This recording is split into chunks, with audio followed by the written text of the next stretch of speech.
네, 6월 1일 대선도 있지만 지방선거도 치러집니다. 지방선거를 두고 청주시장 선거 물밑 경쟁도 가열되고 있는데요. 10명 안팎의 후보가 난립하고 있는 가운데 청주시 자체 재난지원금 지급을 비롯한 여야 주자들의 정책 차별화 움직임이 본격적으로 시작됐습니다. 임가연 기자가 보도합니다.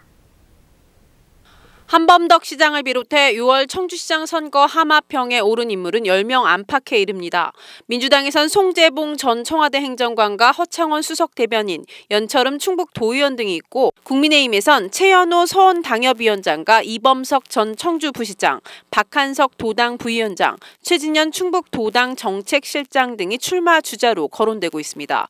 당내 경쟁부터 다자구도로 전개될 가능성이 커진 가운데 정책으로 존재감을 보이려는 주자들의 움직임도 활발합니다. 초점은 민선 7기 시정에 대한 평가와 맞물려 있습니다. 그 불씨는 송재봉 전 행정관이 당겼습니다. 송 전 행정관은 전국 226개 기초자치단체 중 약 125곳이 재난지원금을 지급하거나 지급할 예정인데 청주시는 단 한 차례도 지급하지 않고 있다며 공개 비판했습니다.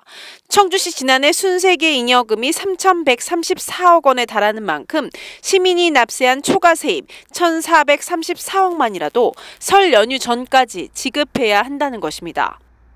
이런 시기일수록 그 재난지원금을 보편적으로 지급함으로 해서 그 소상공인들의 경제도 살리고 또 어려운 어떤 그 국민들의 삶도 오히려 좀 용기를 줄 수 있는 그런 계기가 된다고 보는데, 청주시는 사실 지난해 초과세수가 1,400억이 들어올 정도로 충분히 재정적 여유가 있음에도 불구하고 오히려 시민들의 이런 요구를 외면하고 있어서 사실 적극적으로 어려운 시기에는 적극 재정 정책을 통해서 시민의 삶을 개선하려는 노력을 해야 된다고.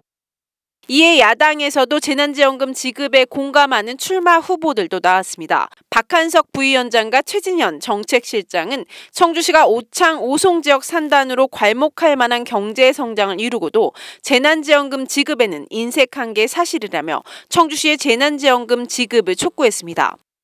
청주시가 재난지원금 지급에 소극적인 것은 사실입니다. 정부의 방역정책을 준수하기 위해 영업을 중단했다면 정부가 보전해주는 것이 옳은 방향입니다. 재원이 허락하는 범위에서 가장 고통받는 분들부터 지원해야 합니다. 반면 같은 당 최연호 위원장과 이범석 전 청주부시장은 무조건적인 전체 지급보다는 코로나19로 피해를 입은 소상공인이나 자영업자들을 대상으로 한 집중 지원이 더 필요하다는 입장입니다. 6개월여 앞으로 다가온 민선 8기 청주시장 선거, 1강으로 꼽히는 한 시장에 대한 견제와 공세가 더욱 거세질 전망인 가운데 여야 주자들의 정책 차별화 시도는 계속될 것으로 보입니다. HCN 뉴스 임가영입니다.